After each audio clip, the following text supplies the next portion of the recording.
Galvenā stratēģija spēlēt katrā turnīrā, katrā spēlē vienkārši cīnīties. Un tad jau kopumā sezonā tas arī dod to rezultātu.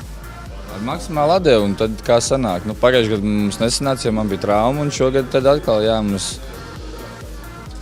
sanāca tas, ko mēs esam izdarījuši, bet tāds gandarījums baigi lielais man par to arī nav. Tāpēc, kad mums bija citi plāni šogad, kas nedaudz nepiepildījās.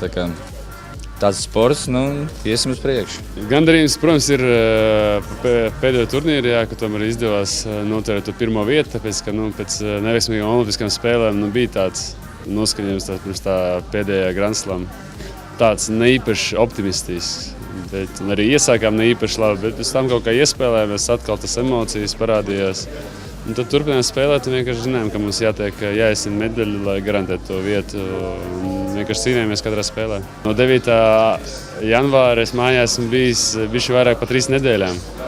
Līdz ar to tā sezona bija ļoti gara un tāpēc prieks jau nevarēja sagaidīt, jo īstenībā pēc Rio neveiksmes uzreiz jau gribējās braukt mājās, negribējās jau vairāk braukt uz Long Beach, bet vajadzēja vienkārši tas emocijas nospiest un turpināt spēlēt.